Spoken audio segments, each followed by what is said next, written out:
is our second webinar.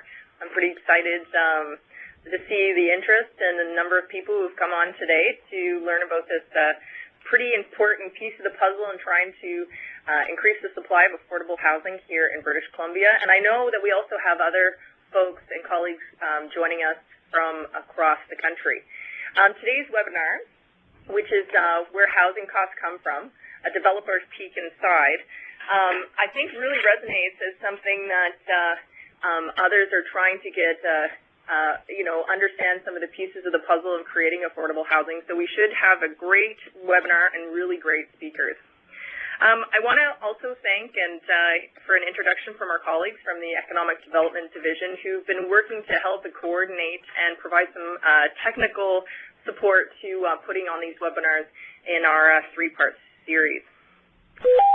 My name is Ginny Holden, and I'm a manager within the Housing Policy Branch within the Office of Housing and Construction Standards. My main focus of my job is to be looking at affordable market housing. This webinar is truly a partnership, although ourselves within the provincial government are helping to provide some of the people power to putting them on. It really is a partnership between several agencies, including BC Housing, the BC Real Estate Association, the Canadian Home Builders Association, UBCM, the Urban Development Institute, and ourselves at the province, which also includes ourselves at Housing, the Economic Development Division, but also the Ministry of Community, Sports, and Cultural Development. The goal really of this series is to help share information to a provincial audience, but also a national audience, to support and encourage the creation of more affordable market housing options in the province. We completely understand and know that in British Columbia, affordable market housing is a high priority for many communities, families, and individuals. And we really enjoy the webinar format because, as we know, we learn best from each other. In the past, our organization did a lot of publications and other sort of flat forms of communication, but we really find that the webinar technique allows people to chime in real time and learn what I call brass tacks approaches to how to move forward on improving affordable housing in their community. We've planned 3 webinars. We've done one already. The first webinar in October set the context for the series by exploring the economic and other drivers that affect housing affordability.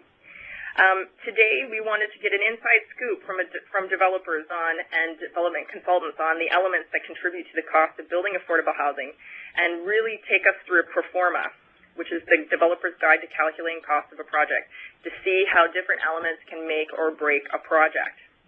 We know that creating affordable housing is complex, and it involves many players. Communities are looking at creative and innovative ways to increase supply and also, most importantly, protect affordability. In January, we want to get down to the nitty-gritty of looking at secondary suites, what works and what doesn't. And we will hear from 2 municipalities as they'll share their successes and their setbacks and solutions to implementing their secondary suite policies. So before I kick off the webinar and introduce the speakers, I want to understand a little bit of those who've joined us today. So we have some poll questions and also get people involved in the webinar experience. So our first question is, how many people have joined us today? It gives us a better sense of, we can see how many people have logged on through the web interface, but we want to also get a better sense of how many people are joining you within a particular room across BC. And I just might pipe in here, if I may. Please use the actual slide to indicate your choice and not the feedback indicator in the top right-hand corner. So just right in front of you, the red, blue, yellow, or green slide. Thank you.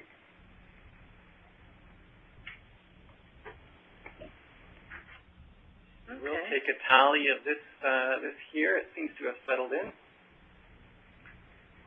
Okay. Great. And our next poll question is really going to test some of your knowledge with the next question, is to get to thinking about some of the material presented.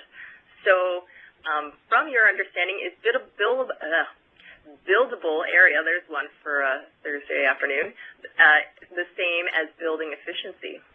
So we'll be touching on some of these topics in the presenters' material today.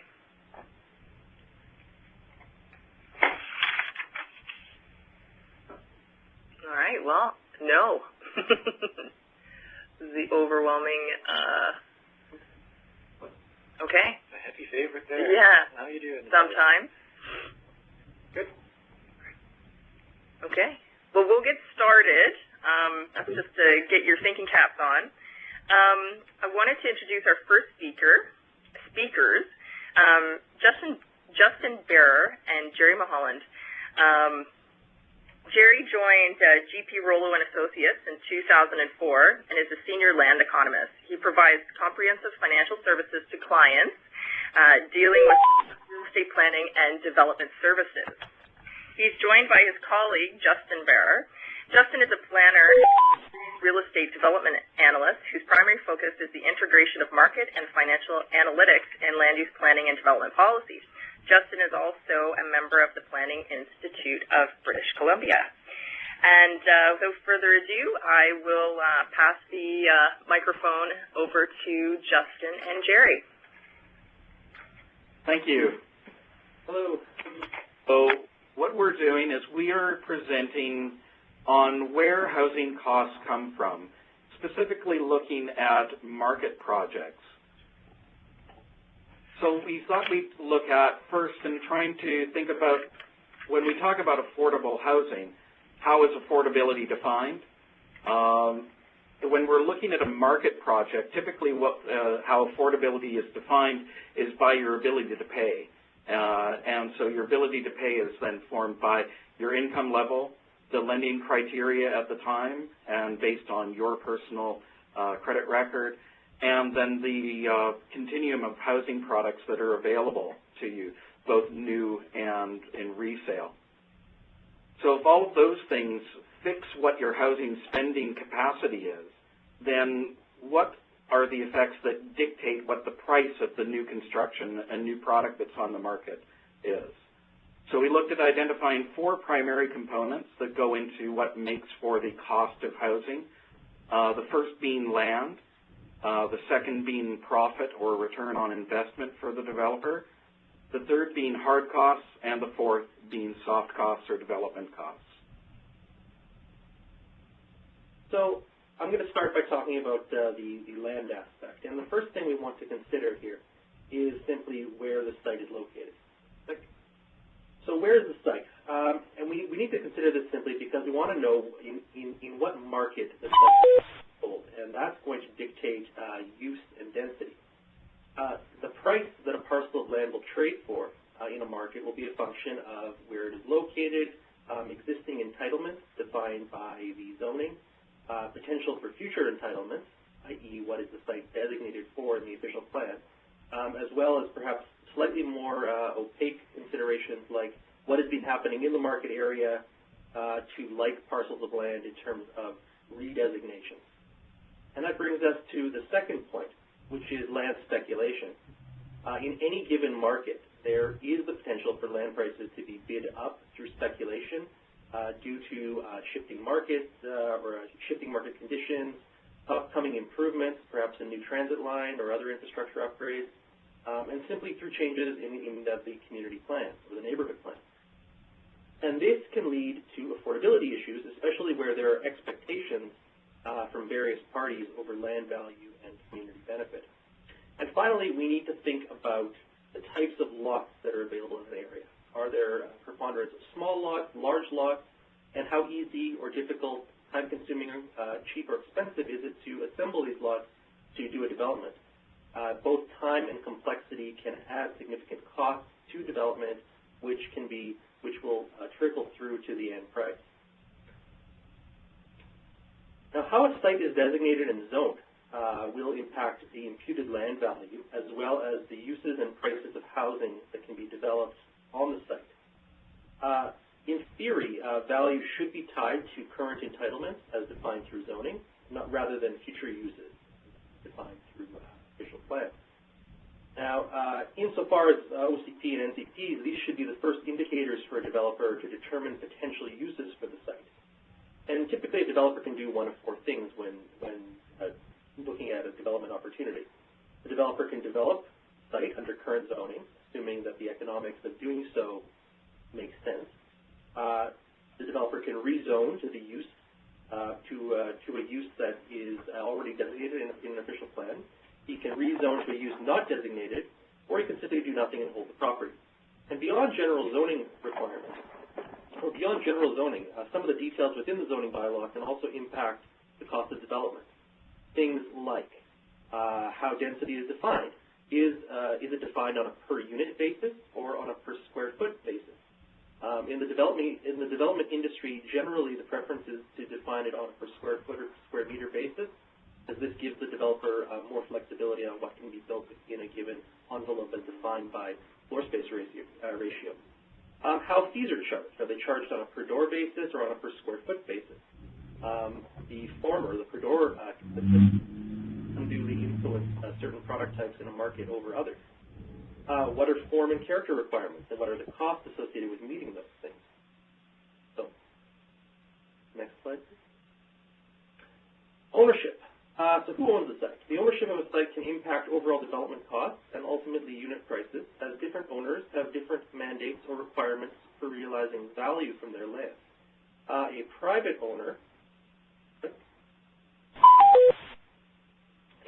landowner will typically seek to maximize profits.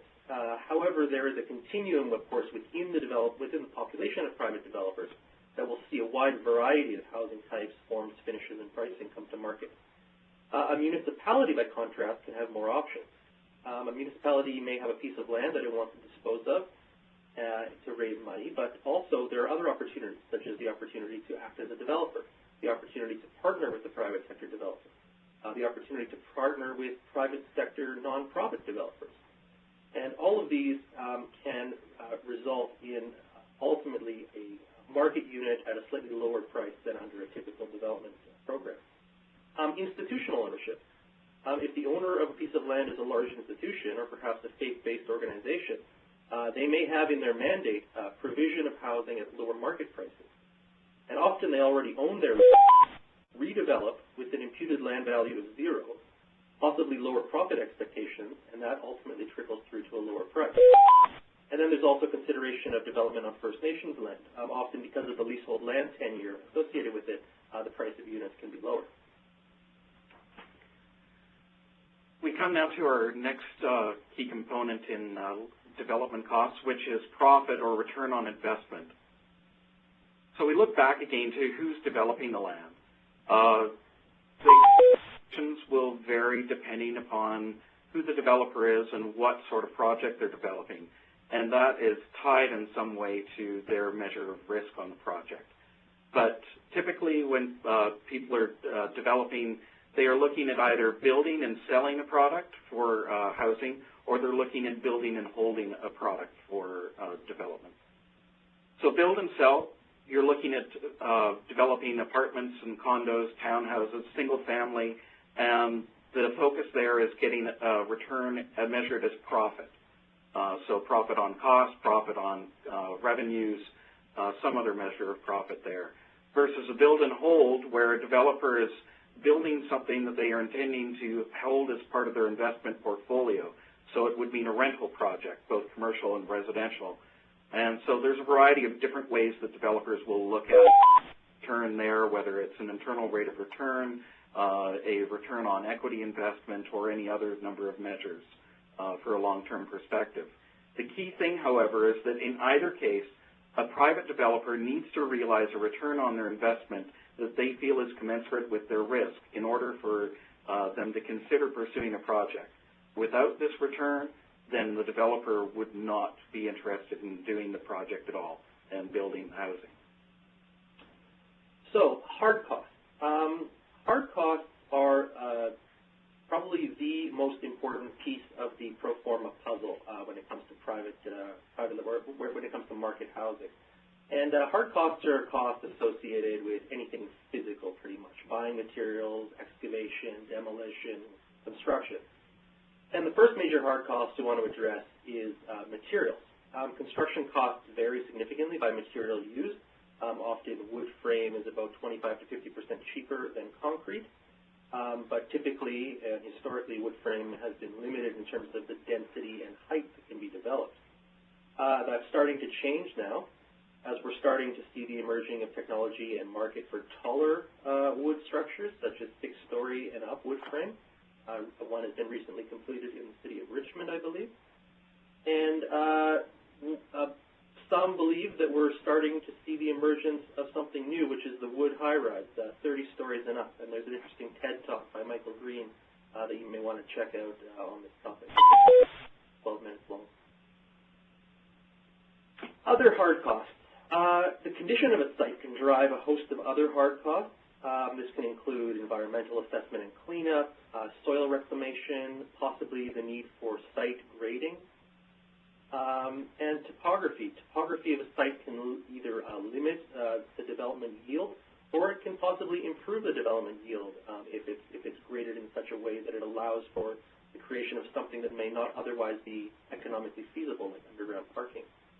On-site improvements, things like fill to meet considerate flood requirements and insurance requirements.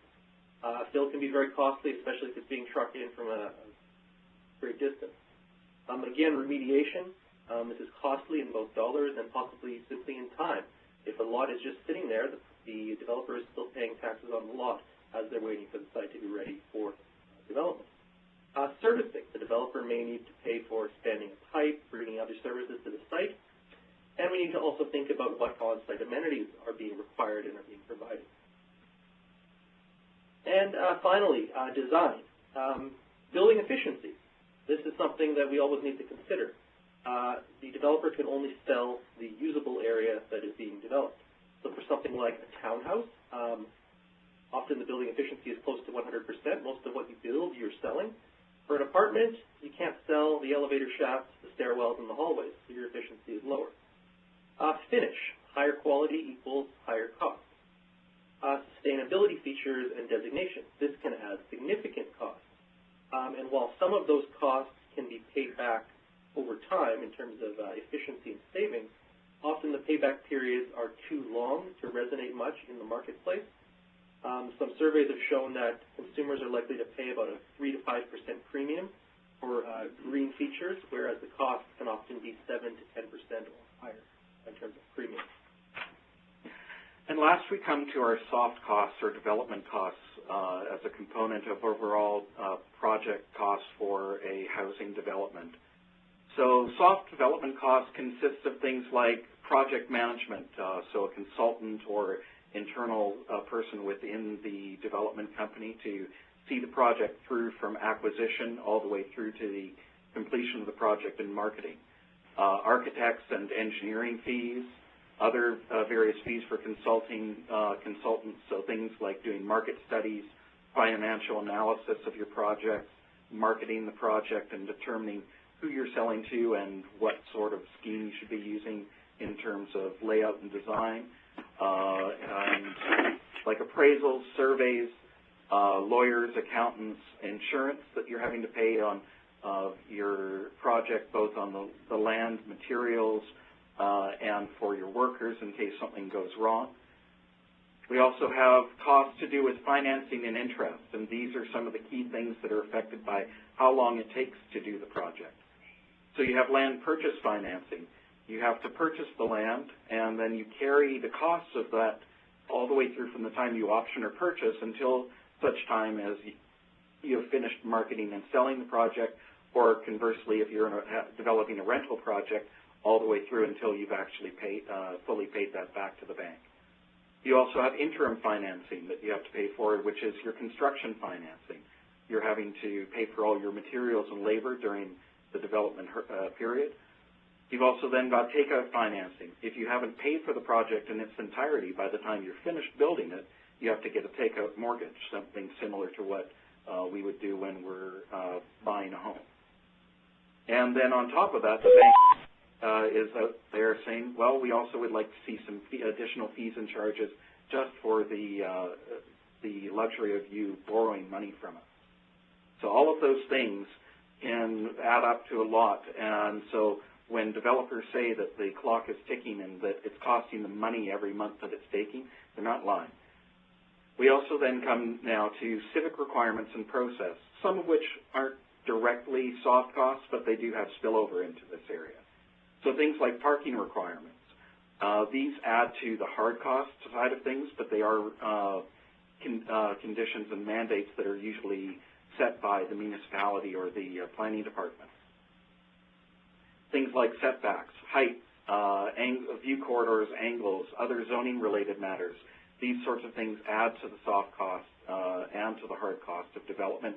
They may diminish the amount of space that is able to be built on a piece of property as well, and they may also set how many units there may or may not be allowed on a piece of property too. Things like district energy can impact the cost of a project where it has additional high costs. As Justin said, green features often have high upfront costs and then long-term savings, and district energy would be a prime example of that as opposed to traditional methods, whether it be electric or forced air. Property taxes being paid during construction and during holding the land, all those things add up. We have planning and approvals time. The length of time it takes to get through is a big factor. Again, we talked about the interest costs. Those are taking long as they're same with their project management. And lastly, we have civic fees, things to do with rezoning, redesignation, building permits, development cost charges, civic and regional, and then amenity contributions. What are they? Will they apply to this particular project? How much are they? Are they negotiated? Are they a flat fee? Are they based on a percentage of the lift in land value? So all of those things are the components we looked at as being key parts of building a market project. Thank you, and we will pass it back to our hosts. Hi, thank you, Justin and Jerry. We're going to open up the lines right now for probably one or two questions. You can either unmute your line and ask the question through the phone line, or, which seems to be more popular, using the Q&A feature that is part of the live meeting environment. So I'll leave it open for a minute or two to throw a question out if people have them for Justin and Jerry in their presentation. Great, and I just asked for those that do want to actually speak to their question, if you could just use that feedback indicator on the top right-hand side of your screen to raise your virtual hand. And I'd also ask the attendees to please mute their line, so *6, and also please don't put your phone on hold. And I will go off lecture mode, and so hopefully the line will be good enough for us to take those questions. So, okay. We've got a couple here. Yeah, we have two questions here, and my apologies for turning my back. The monitor that's on the other side of the room is too far for my slowly aging eyes to see, so I'm going to have to turn my back and look at the other screen. So we have a question here from Jesse. What are some of the conditions that would incent developers to include cutting-edge green building features? So I'll pass it over to you, Justin and Jerry. Incentives to get people to include more cutting edge? What are some of the conditions that would incent developers to include cutting-edge green building features? Well, unfortunately, there aren't a lot of incentives that one can provide. The reality is that because you're talking about cutting edge, those are unknowns. Unknowns mean the likelihood of cost overruns, and all of those sorts of things affect profitability on a project. If you're wanting those sorts of things in your projects that are being developed, you need to put them in as a requirement. Otherwise, until other people start using them and including them in the project, and as developers gain experience in inclusion of these types of things and figuring out where the economies of scale are and adding these to projects, it's unlikely that they're going to be driven by outside incentives. You could look at cash offsets or offering credits for doing it. Density bonusing are some mechanisms that other municipalities have done in exchange for green components being included in projects. Okay, thank you. We've got another question here from Robin. You click on the next one. Robin, do you have recommendations on how municipalities can reduce land speculation? Well, that's a good one. Yeah, well, one of the best ways that we recommend is to make sure that you have clarity in your zoning policy, and certainly if you have an amenity contribution policy or bylaw in place in your community, making it clear and explicit that there are going to be expectations that there's going to be shares in the increased value due to rezoning a piece of land. Messaging that, partnering with your community, both with the private developers in the community, but also the landowners in the community, to make sure that message gets across very clear, to the vendor. I mean, ultimately, unless the vendor finds a willing dance partner that's willing to overpay for the piece of property, they're going to be stuck and they're not going to be able to sell it. Therefore, there won't be a bid-up increase in price. But again, there's not necessarily a magic bullet that can solve that. The best thing you can do is provide clarity of process and make sure that the information is disseminated to as wide an audience as possible. Okay, thanks, Jerry. And I'm going to take one more question, and we'll have to leave the other questions. They look great. I'm glad people are chiming into the end of the session on the Q&As. So we've got one more question here from Ed. Can you present a few performas on different types of residential projects? Oddly enough, we can. Our next presenter, Michael Geller, is going to be doing that. Okay, well, that's a good segue. Thank you, Ed, for teeing up our next presenter. I'd like to introduce our next presenter, which is Michael Geller, who's all too familiar with the factors that make or break. If you can switch it to me, the camera. I'm sorry. That can make or break an affordable housing project. Michael Geller is a Vancouver-based architect, planner, real estate consultant, and property developer with 4 decades of experience in public, private, and institutional sectors. He's the president of the Geller Group, which comprises Michael Geller and Associates Limited, active in planning and real estate consulting, Laneway Cottages, Inc., which is seeking opportunities to develop laneway housing around the region, and Geller Properties, a builder of small niche residential projects, including apartments for people who do not want to live in apartments. Michael was the president and CEO as well of the SFU Community Trust. He's a blogger and an active participant on Twitter. He's also an adjacent faculty member with SFU's Center for Sustainable Community Development, past president of the Urban Development Institute, and a life member of the Architectural Institute of BC and the fellow of Canadian Institute of Planners.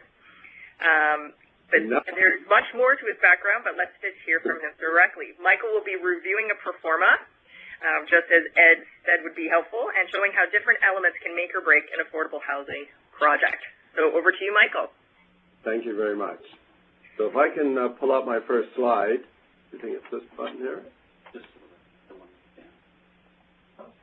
Okay, so what I thought I would do is precisely what the last questioner had asked for, which is actually look at a couple of real, well, fictional, but real proformas to give you an idea of what they look like. And I'm going to do 2, one for a rental project and then one for a condominium project. And before I start, I will point out that everybody has a slightly different way of doing their proformas, but hopefully this will at least give you some idea as to what they look like. So the first one I want to look at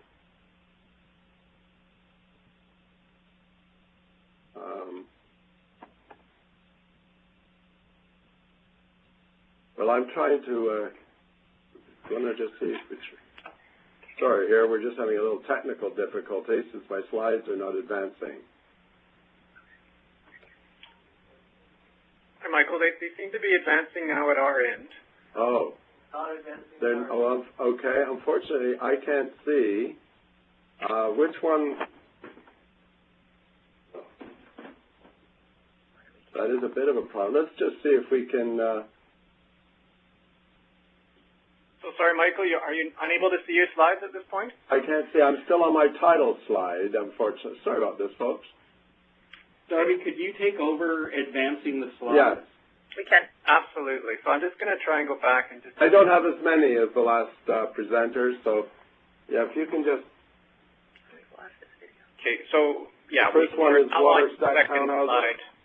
What are stacked townhouses? Okay, so if we're on that slide, I thought I would use stacked townhouses as an example because it's a relatively new form of housing, but it's one that I think could be introduced to the Vancouver marketplace as a way of producing more affordable, ground-oriented forms of housing.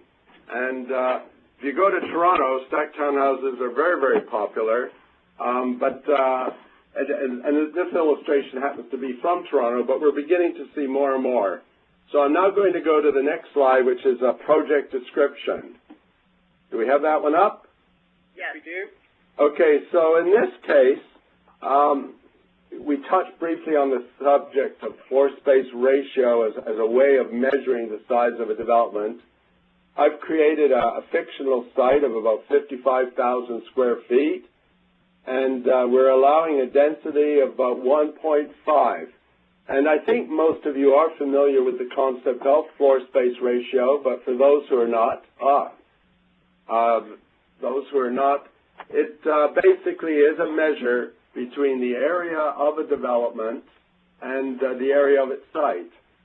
And what were we doing here? Sorry. Oh, I see. Oh, hold it. There we are. Just a second. Sorry. So in this case, we have a 1.5 floor space ratio, which gives us building area of about 83,000 square feet. It's a four-story development. It has 64 suites, and I've arbitrarily picked half two-bedroom and half three-bedroom. And I mention this because we rarely see developers building larger three-bedroom rental units, in large part because sometimes they just simply don't want to rent to families with children, unfortunately. And oftentimes it's because the rents begin to get a little bit higher. But if we go to the next slide, we can now talk about this topic of leasable area versus buildable area. And as pointed out by Justin, in the case of a townhouse project or a stacked townhouse project, you can actually lease 100% pretty well of the area that you build. In the case of an apartment building, it typically might be about 85% efficient. In other words, the leasable or saleable area is really about 85% of what you have to build. One of the other important considerations in looking at a pro forma is how many parking spaces have to be provided. And indeed, whenever I give a talk on creating affordable housing, I always use parking as number one because I often think, especially in areas where we're having to build underground parking, if we can reduce the number of parking spaces, both for residents and for visitors, then we can significantly reduce the overall costs and hopefully the resulting rents and sale prices. So if we now go to the next slide, project costs, you'll see here that we have, I've put in the three components that we already discussed. There's the land, the cost associated with land, the hard costs, the soft costs, and then the profit, which I don't think of as a cost, but it is a component of the overall cost. We often think of land like we think of mincemeat at the butcher. There we buy it by the pound or the kilo. Developers tend to think of land costs in terms of dollars per square foot. Not everywhere. In some places, they will talk about so many thousands of dollars per door in the case of a townhouse or apartment project. But certainly in Metro, most developers think of price of land in terms of dollars per square foot. And of course, when they buy that land, they're going to have to pay property purchase tax, which averages about 2% of the cost, as well as they're going to have legal fees and other costs.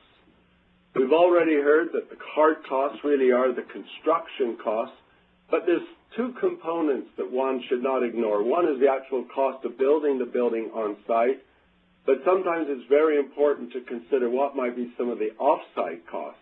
Are you having to put traffic lights at an intersection, or provide additional roads or sewer hookups and so forth? And so, generally speaking, it's not unlikely that there will be some off-site costs.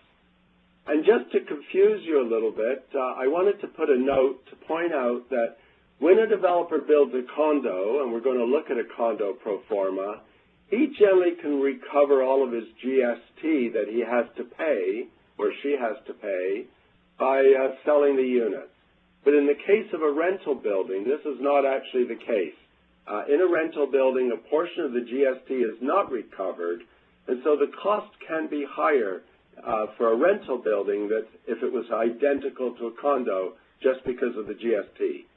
So maybe if we go on to the next slide, we can now start to take a look at some of those soft costs that we were talking about before. First of all, there's architectural engineering fees, and these can vary significantly depending on the complexity of a project, but when you start to add in some of the other consultants, the envelope consultant, the geotechnical consultant, it's not uncommon for those to end up being about 5 to 7% of the actual construction cost. There's the whole question of municipal fees, and we're going to have a much more thorough presentation on that later on, but certainly there's the fees associated with the cost of permits. Many municipalities charge inspection fees. There's going to be hookup fees. And if I have one concern, it's in many municipalities, it's very difficult to know what these fees are going to be when you purchase a site.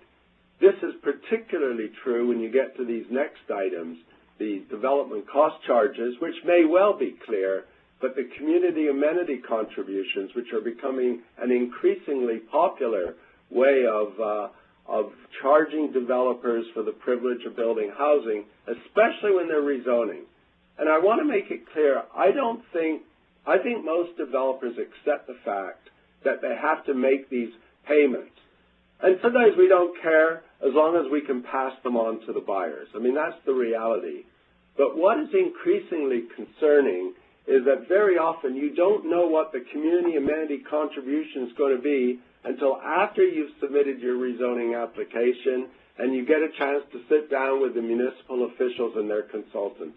And this is, I think, a very serious concern that many developers are having. And I think the way to deal with it is simply to become much more upfront and say, as the city of Vancouver is now starting to do, believe it or not, they've said if you want to build on the Cambie corridor and rezone a single-family lot for an apartment, you're going to have to pay $55 per additional square foot of density.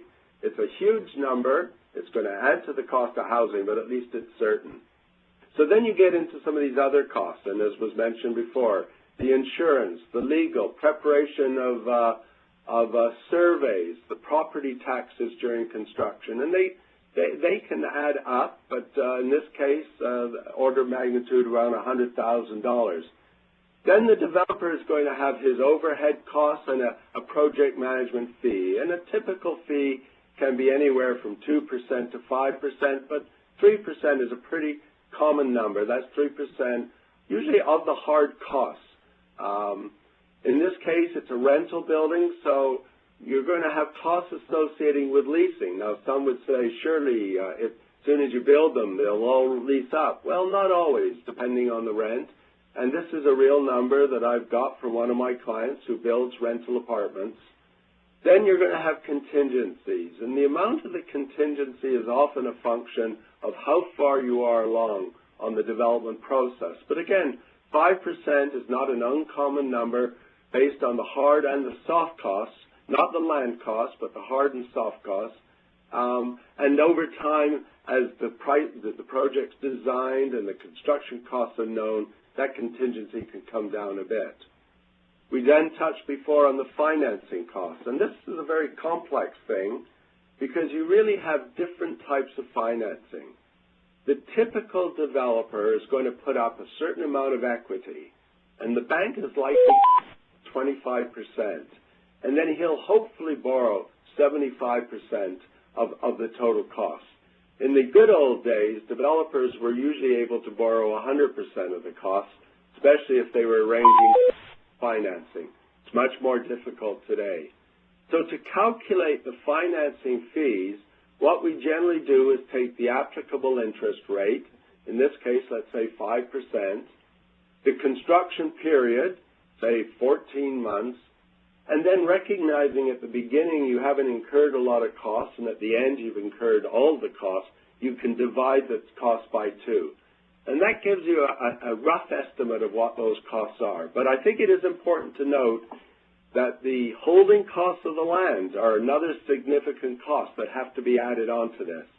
And very often the developer is using his own money because it's hard to get more than about a 50% loan from the conventional lenders. Now, many other developers are also going to have what they call mezzanine financing. They're going to go to someone else, see if they can borrow a bit more money so they don't have to put up so much equity. So in this particular project, the soft costs come up to just over $3 million. It gives us a total project cost of about $18 million. And then we often will look at that cost in terms of per square foot and per suite. And so these are the sorts of numbers that in this case. So if we go on to the next slide, we can now start to look at what are the revenues for this rental project. Now, the rental rate is going to vary, of course, by location, but for discussion purposes, I've picked a rental rate for this project of $1.40 per square foot. That means per month, so a 1,000 square foot unit is renting for $1,140 per month. In this case, the larger 2 bedrooms are $1,560, the 3 bedrooms are around $2,000. That then gives us the total rent over the course of the year.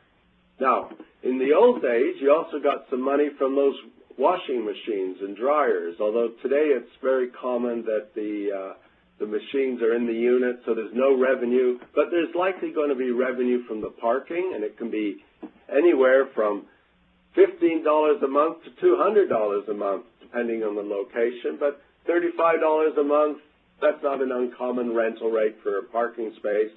So that gives you a total revenue. But when you do a pro forma, there's always going to be some vacancy. And so in this case, because the rental market is tight, I'm using 2%. 3% might be a more typical number in other jurisdictions. And that then gives us something called the effective gross revenue. And if we go to the next slide, we'll now take a look at some of the other numbers. Of course, you've got all this money coming in, but you have to spend money. There's going to be property taxes, maintenance, repairs, management. And usually they're calculated as a percentage of that effective gross revenue, and it's not uncommon for them to be in the order of about 30%, maybe sometimes 32, sometimes a little higher.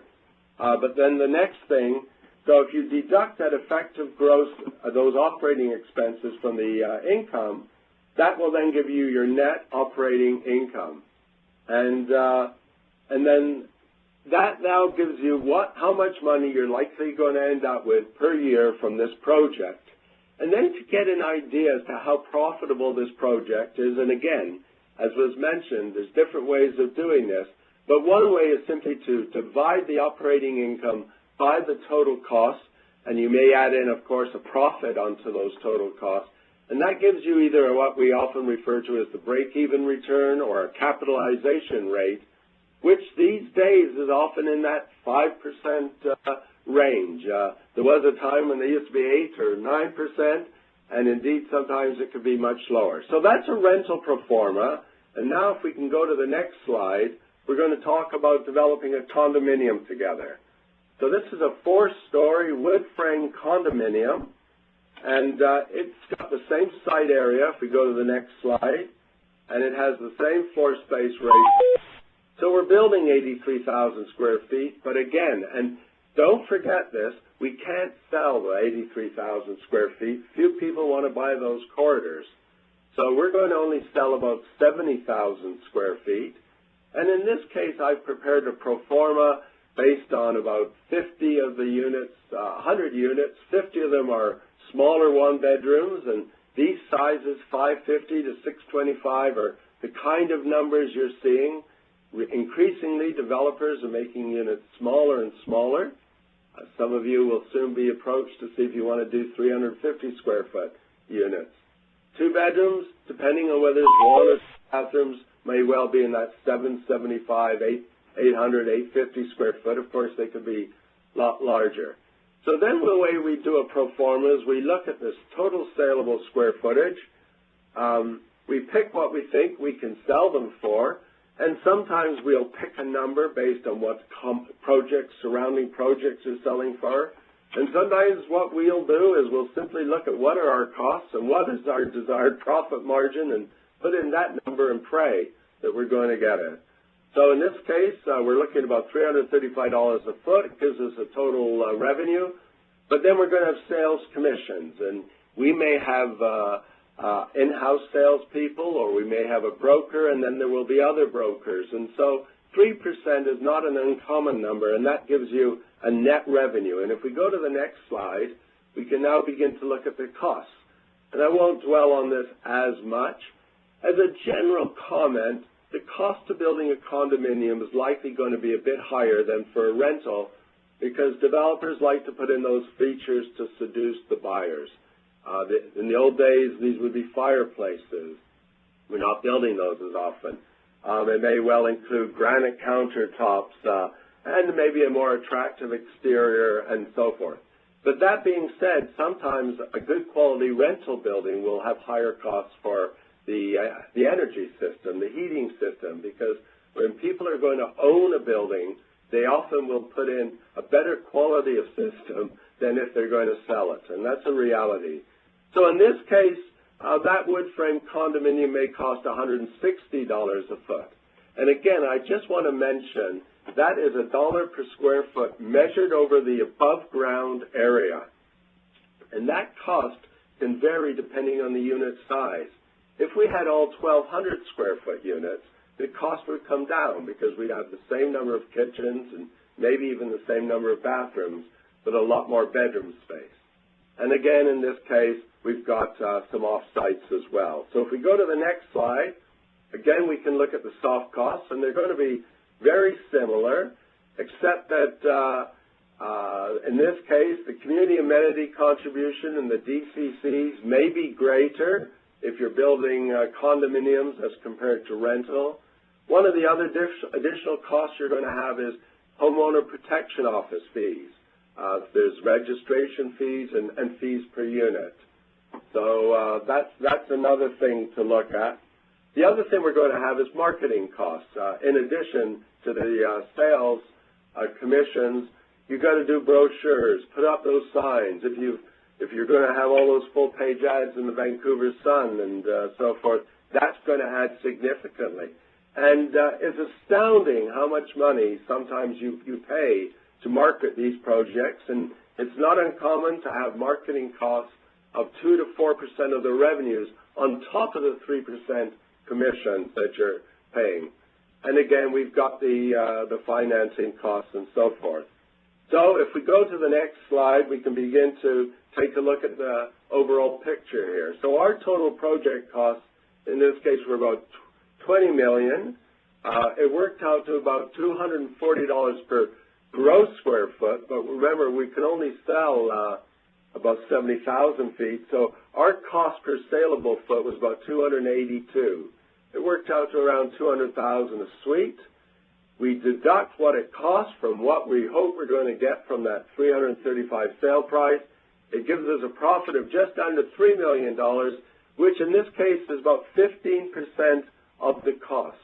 And that's, believe it or not, although it seems like a lot of money, that is probably the bottom end of the range, because if you're going to go to the developer, going to go to the bank, you need to show them. So to summarize on the last slide coming up, in order to, if I could just, to assess the viability, you really do need to look at what is the land cost. Now here we talked about $40 a foot.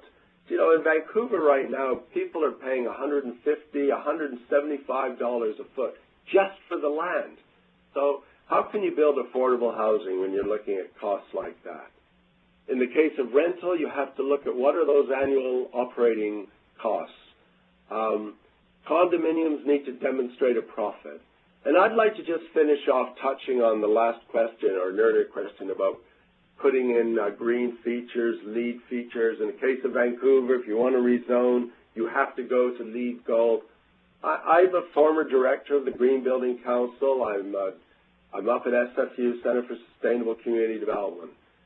Many people like to say that if you design a building properly and you integrate all the consultants together, a green project need not cost much more than a regular project. It's not true. It really isn't true. That there is a higher capital cost, but oftentimes there'll be a lower cost over time. And sometimes the owners, the renters, they can cover off the additional costs with their savings. To my mind, if you do want to incent people to do it, you do sometimes have to either give them additional density, which is what Vancouver does, or you can green light the project. Tell them it's going to get a faster approval. That's, I think, a wonderful incentive for some developers. And also if you know that they're going to increase the chances of getting their rezoning. But please don't use the demand for green as a sort of a bribe to get developers to do things that don't necessarily make sense. And there's many examples of that. But hopefully, I've given you a little bit of a peek inside what looks like a developer's pro forma, and that you know a little bit more now than you did when you joined this webinar. Over to you, Mr. Host. Thank you. Thank you, Michael. I want to turn it over to potentially just one or two quick questions, and then I want to move to David Freeman at the City of Kamloops. So if folks have one or two questions, I see there's some one or two left over from the earlier presentation, but I'm going to hold on to those until after David's done his presentation. So if there's one or two questions for Michael and his material, really quick ones, I'm happy to take those. So you can go to the Q&A feed. Or the feedback button in the top right-hand corner. It's always a pleasure to be able to talk directly to you.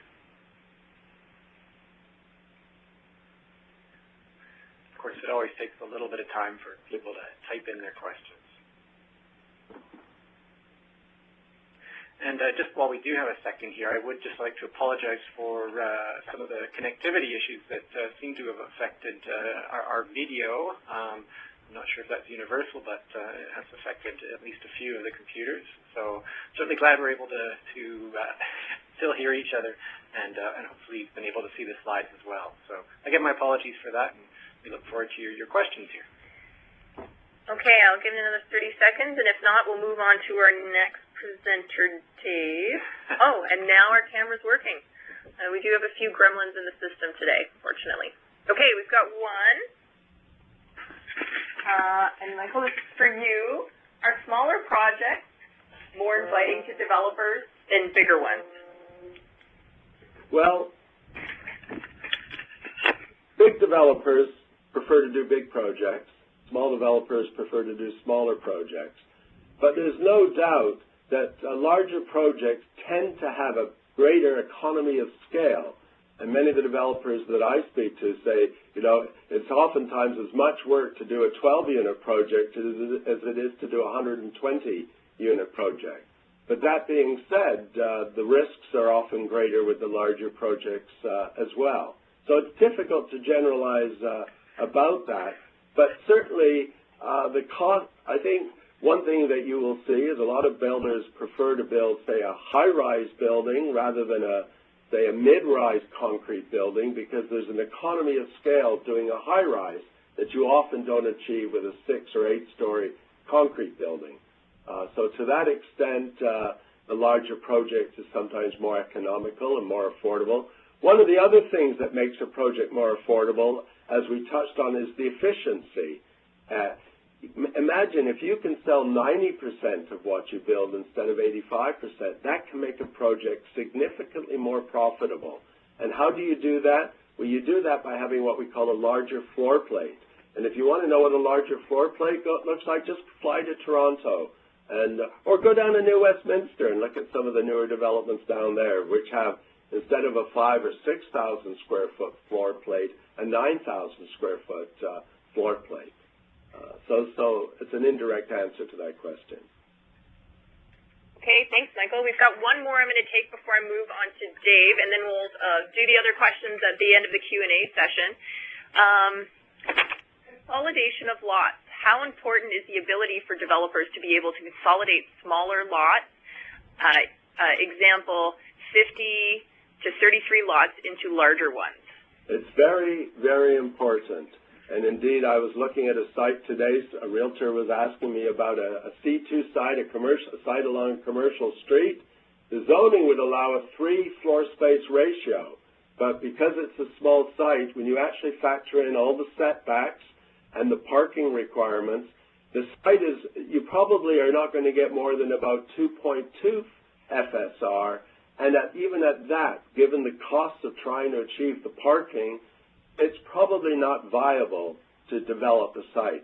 And that's why when you drive around many municipalities, you'll see 1- and 2-story older commercial buildings along these very, very popular arterial streets, because it's just simply too difficult to develop a 35 or 33 or 50 or even 66-foot long material.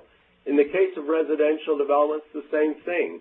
If you can put 2 lots together or 3 lots together, you can begin to do some wonderful things. If you go, I'll give you a link to my blog, but on my blog I've been boasting about a little development I did in West Vancouver. I did it in West Vancouver because I believed if I could get approval to do this in West Vancouver, I could do it anywhere else in Canada. But what I did was I took 3 lots, took down 3 houses, and put up 9 units, 6 duplexes, 3 coach houses. But what made it work was the fact that we were able to assemble 3 lots in a row. And that's a form of development that I think could become very popular in the future as we try to create more affordable housing for people who want to move out of single-family homes but stay in their neighborhood. Excellent. Thanks, Michael. So I'm going to turn it over to somebody who's been long waiting in the shadows. So David Freeman is currently the Assistant Director of Development and Engineering Services for the City of Kamloops, and he's also responsible for the city's real estate portfolio. He has over 30 years of varied experience in the development industry, having worked with Marathon Realty, Centaur Developments, and the Lower Nicola Indian Band, and the last 20 years with the City of Kamloops. David has a background in civil and structural engineering from BCIT and the Urban Land Economics program at UBC. David will provide us with a local government perspective on some of the housing costs that the previous presenters have touched on. So with that, I will turn it over to you, David. Thank you. Thank you, Jenny, and good afternoon, everyone. And looking at the registration, I can see that about half of the people are from local or regional government. So this will be what you people do every day. So, of course, what is local government's contribution? It typically is, I just lost my little arrow slides. There we go. It's basically time and fees, as both Michael and Justin and Jerry indicated. Time, because time is money, and it's opportunity. It's consistently seen as lost opportunity. And just ask anybody you know that had a project ready to go in the spring of 2008 versus the fall of 2008. And the timing is directly related to our application processing times. Fees, we've got fees, that's correct. We've got permit fees, application fees, road closure fees, service connection fees. There is security required. You'll be faced with off-site works if your project is moving into an older area with substandard infrastructure. You'll be faced with that. Building permit fees throughout the province. Everybody charges for a building permit fee. Development cost charges to assist in dealing with aging infrastructure and infrastructure that's related to growth. And some communities are including community amenity contributions in these processes. While real estate has its golden rule of location, development's municipal rule is basically any time there's change, there's a regulation. If you have a regulation, we're going to require a permit. And a permit requires a process, and those of you out there know that where you have a process, there's a fee. The secret that we're trying to get across is that what we're doing is attempting to help you build a better community. And a bigger part of this is the sustainable development practices. That's a key word that is out in the community, that the politicians are hearing, that neighborhoods are championing. But to integrate it into the actual housing equation, as the previous two speakers mentioned, it's difficult and it's costly, and it'll come in time. The expectation will be there, but it's a cost that's new to the program. So why are you paying to regulate that change? Because municipal governments are gatekeepers. We're the people that are looked to protect the built form of the community. Our people, our voters, our taxpayers, it's NIMBYism. Everybody is very wary of change, and they want to participate in it. And the way that you control that change is through regulation. And for the development group out there that's listening, anytime you're looking at regulation, always ensure that you check where the authority comes from on that regulate. What can municipalities do? What can't they do? Some practices have just evolved over time. The regulations have changed. So always check your regulatory authority. Building and planning come under Part 21 for municipalities, Part 21 and 26 of the Local Government Act. So what do we regulate? Well, if you were on our side of the counter and you came in with your application, there may be federal regulations that we have to circulate your application through. DFO, Canada Post, is going to want to say where the box goes. You may have First Nations. If you're putting a mixed-use development together that's got a liquor primary in the building, a street-level commercial, you'll have RCMP involvement in the review of that. Provincially, we have it all. The provincial government's got Waste Management Act that we're looking after, contaminated sites regulations. If you answer yes to a Schedule II use, those of you out there know the amount of time that adds to a program. Riparian area regulations, that's recently been downloaded onto municipalities. If you're adjacent to highways, Ministry of Transportation and Infrastructure will want to take a look at your application. Provincial Fire Code may require new hydrants. Local Health Authority, if you're looking at a bare land strata, you've got a little bit cheaper land, you want to reduce your servicing costs, you need a reservoir because you're only going to get 20 or 30 units out there, you now become a water purveyor. And that's a very complicated process to go through, but it is out there. Municipality is going to look at you for your official community plan process. Are you rezoning? Do you need a DP? Are you varying any regulations through a development variance permit? Are you in a geotechnically sensitive area? Are you in a heritage conservation neighborhood? If you're having to go through subdivision, that's going to have a whole new set of regulations with it, and your property may be included in part of a parks master plan that has a parkland community component to it. And also our private utilities and railways are getting more and more involved in the referral process and commenting back.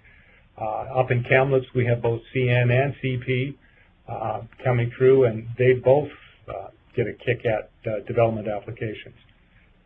Comprehensive development zones, rezonings, are a zoning form that a municipality can adopt that gets a lot more creative than our standard RM1, RM2 density per unit versus per door versus per square footage. The comprehensive development zone can build in minimum maximum heights, minimum maximum unit count. You can have minimum and maximum on commercial if you're looking at mixed use, and it looks at that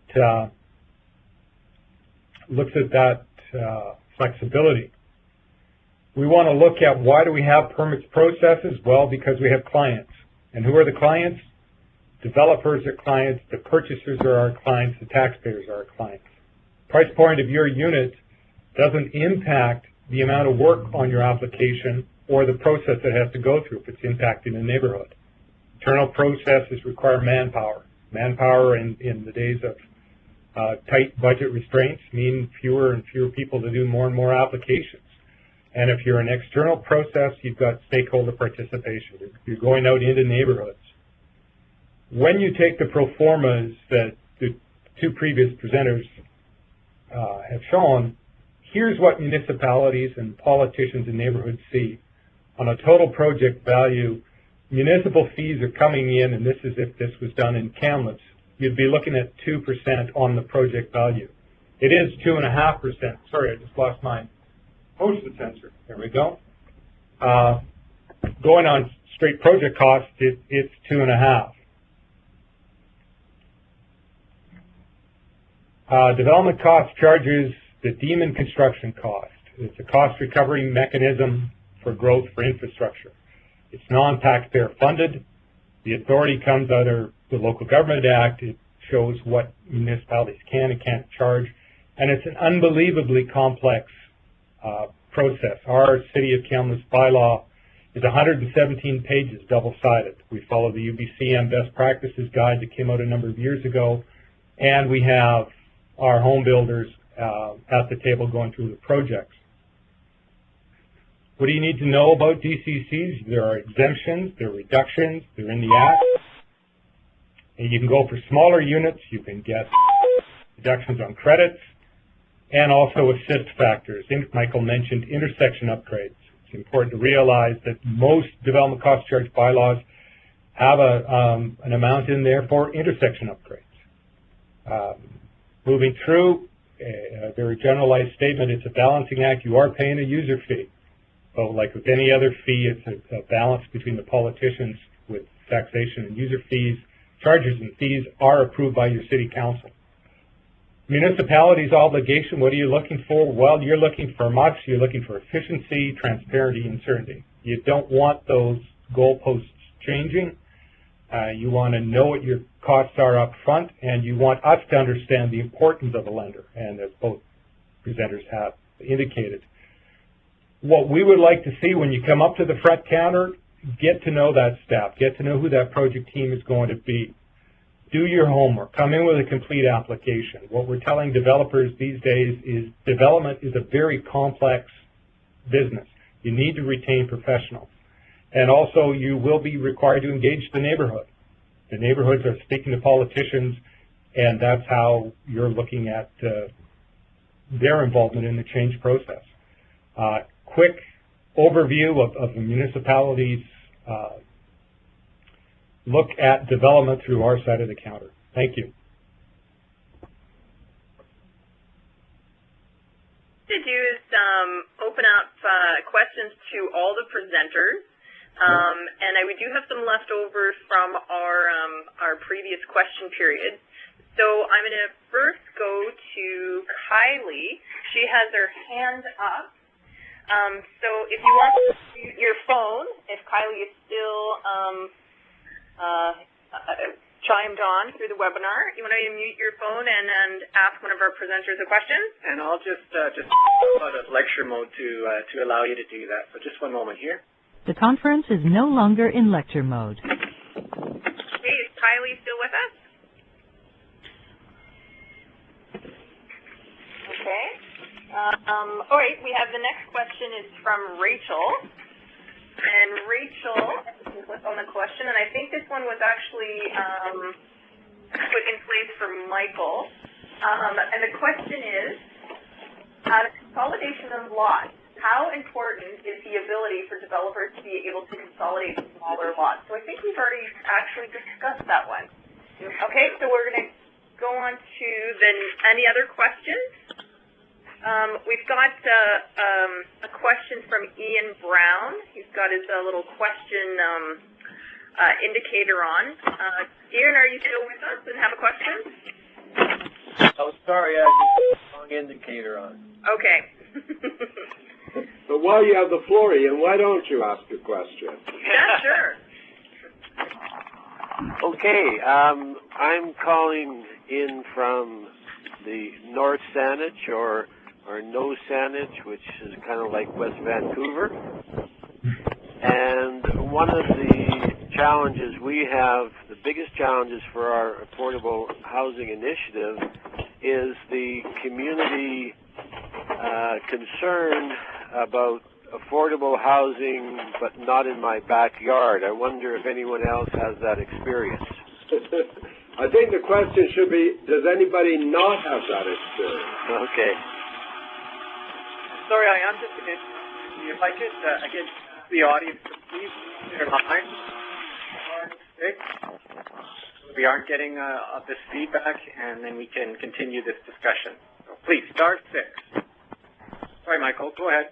I often think the best way to address that not in my backyard syndrome is by beginning to provide the kind of housing that the people who may well be objecting are actually going to be looking for either themselves or for their children or for their grandchildren.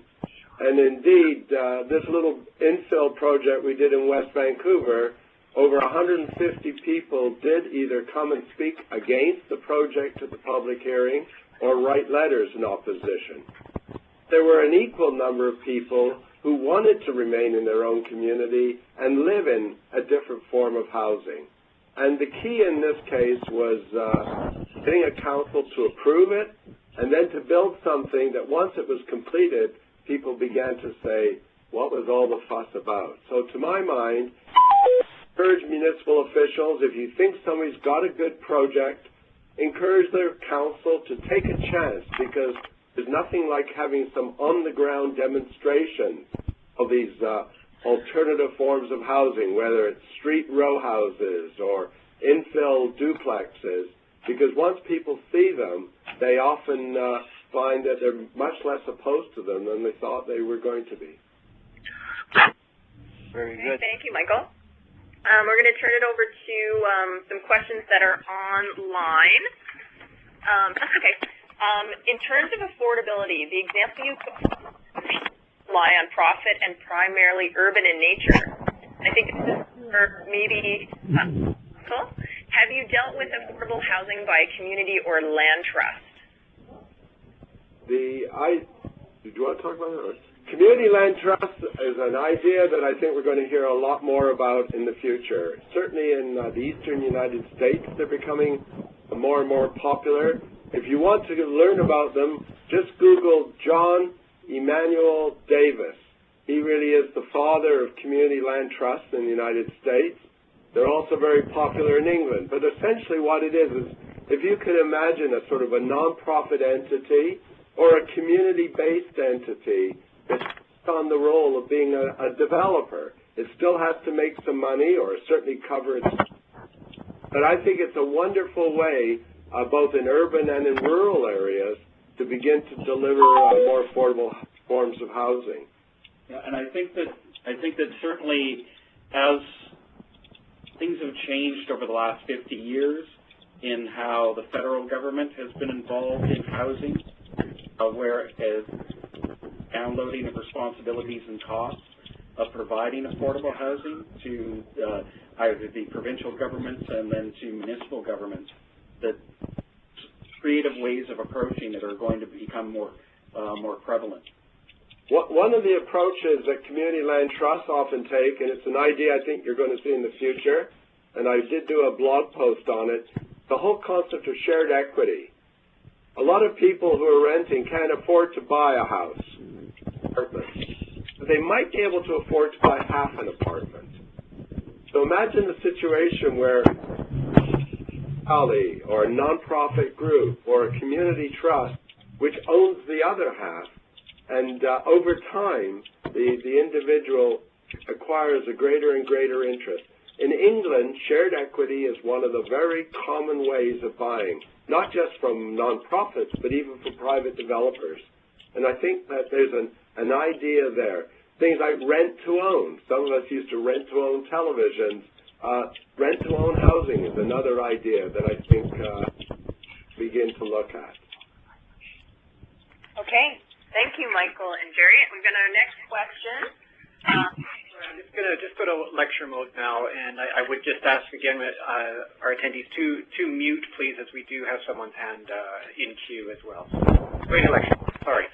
The conference is in lecture mode. Okay, next question. If you can click on it. From Karina. I actually missed how exactly ease of assembly affects pricing because it reduces the time taken, question mark? It affects it in a variety of different ways. Number one, it affects what you're able to build. So as Michael pointed out earlier, if you've got a 30-foot frontage or 33-foot frontage, you might have the entitlement to build a 3 FSR development, but the reality is that with the setbacks, you can only build just over 2. So if you only have 1 or 2 lots, you might only be able to do single family or a couple of duplexes. You might not be able to do an apartment building, which would mean that you have fewer units you're able to offer. You're likely going to be offering larger units, which means the price point is going to be higher. If you're able to acquire 7 or 8 sites and assemble them, you might be able to do an apartment building or a larger block development. So in those ways, you're able to offer a wider variety of development types. You're also able to spread the costs of development and achieve those economies of scale in doing that. But again, if you're looking at length of time, that adds to the cost as well. If you have a holdout who's in the middle of the block that you're trying to assemble to develop, and you're having to hold all these other properties, 4 or 5 properties for 6 months, a year, 2 years, till that holdout sells, then your carrying costs on those properties can be high as well. Thanks, Jerry. Can you guys in the office there just try to get closer to the middle of the camera? Yeah, we can just see your shoulders. We were doing this intentionally. All right, the next question is from Corey, and I'll just read it out, but I missed David's slide prior to the conclusion slide. I'm just wondering if he can provide and post again. So we will have all of the webinar material posted online, so we will be able to get your hands on that. Next question is actually on the phone, and it's Sean. Sean, you have a question? Yes, hi, can you hear me? Conference is no longer in lecture mode. Yes, we can hear you. Okay, great. Thank you for taking my question. So my understanding of the economics is that the price of units is going to be based on people's willingness to pay, not based on a sum of the costs. Obviously, the costs are linked to the price. But I was wondering, if a municipality can reduce costs in an effort to improve affordability, will they not have to secure a price so that their reduced costs are not consumed either in an increased profit, either to the landowner or to the developer? Sean, I'm glad you asked this question. I think it's something that many people think about all the time. It's interesting, when I first joined CMHC in 1972, we had a program called the Limited Dividend Program, where the CMHC was willing to lend a developer money to do a project, provided they legally agreed that they would limit the profit that they were going to make on that project. And indeed, if you think about it, if the municipality is going to do something to help reduce the cost to a developer, it's not unreasonable to impose a similar set of obligations. Now, it's not something that's done very often. Some developers may not want to participate in that, but I think there are many developers who will. You know, one of the questions that was asked of us before we started this is, you say you're going to get a 15% profit. Why don't you just try to make a 5% profit? Well, the truth is, if the risk is very, very small, some developers would be very happy to make a 5% profit on every project. The problem they have, though, is they have to demonstrate to the bank, if they're going to borrow the money, that the project is indeed going to be profitable. And that's why the bank is looking for a margin that may well be greater than 5. But there's nothing to stop a developer charging less and making a lower profit once he's got his financing and once the building is completed. The only other thing I would say before Jerry adds to this is I often think one of the best ways to keep the costs down is to have competition. I did very well on my project in West Vancouver because it took 5 years to get approved, and nobody else wanted to take that on. And as a result, I had literally no competition. And so to a certain degree, I could charge what the market would bear. But if there were 3 projects on each side of me and across the street offering a similar type of accommodation, that would have brought the cost down. And that's why you'll often hear developers say one of the best ways to address affordability is to increase supply and increase competition. I would agree with what Michael said. And getting back to the original point of the question, reducing costs, does that necessarily flow through to the end purchaser? The answer is that yes and no. It does and it doesn't. It's market-driven. Developers typically who are seeking to maximize their profits will charge whatever the market will bear for their units. What it ultimately does, though, is it would open up more competition, more developers. If costs are lowered, then there's less risk involved. There would be more developers actively developing within the market, and you would have more opportunities for people to purchase. That would bring down pricing somewhat, and you have people still able to afford the same amount. Say they're able to afford, a $200,000 unit, but now the prices are $190,000.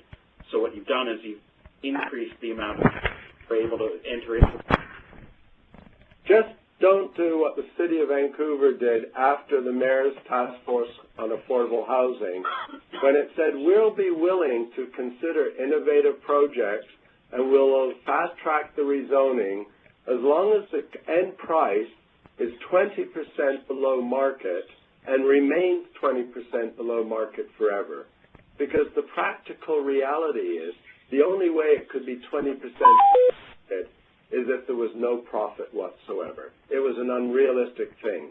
But those of you who are interested in affordable housing, I would highly recommend going onto the Vancouver website and look at the results of the Mayor's Task Force on Affordable Housing. I did a report on building form. There's a number of other reports of the task force, and I think there's many good ideas on that website and in that material that could apply to communities large and small in British Columbia. Okay, folks, we're getting close to the end of our time, and actually we're a couple minutes over. We do have 2 questions in the wing. I could hit them very quickly and then wrap up if people want to allow that kind of flexibility.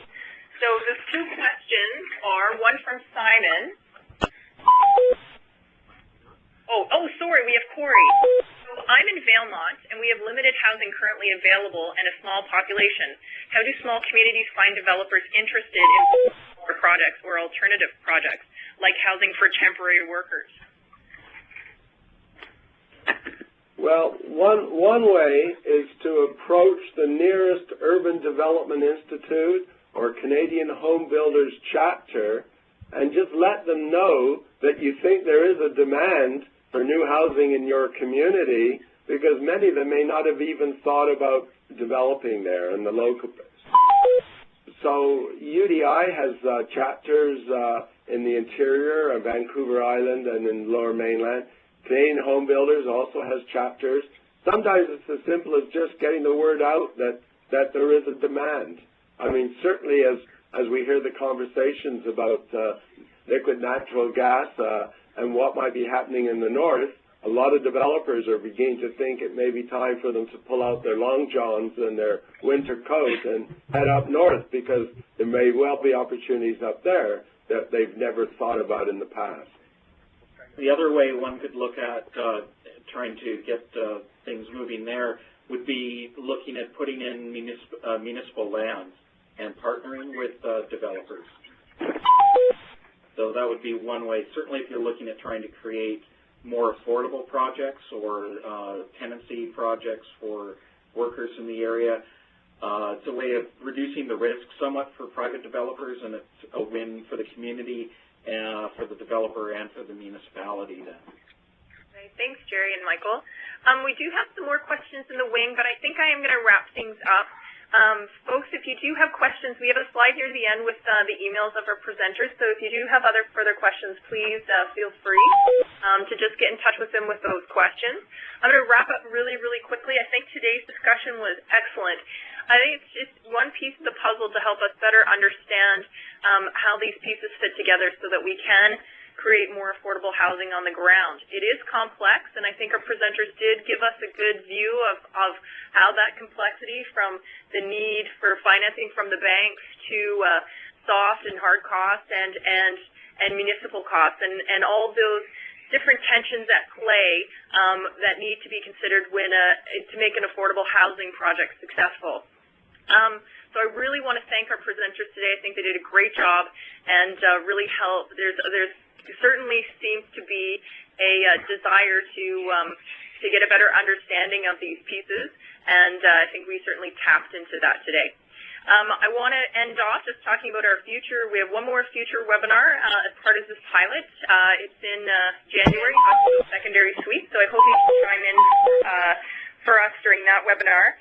And I also want to thank the folks here at the Economic Development Division who help us coordinate and host these webinars. We do have a little slide here that's talking about some resources that you can tap into, as well as the email of the presenters if you do have further questions for them. So thank you for chiming in.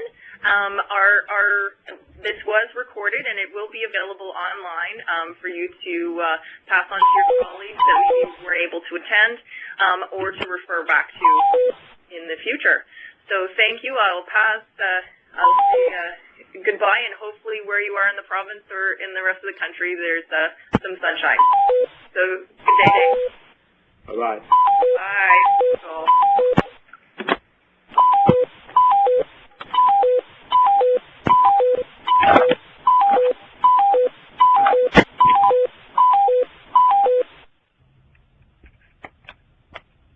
Bye.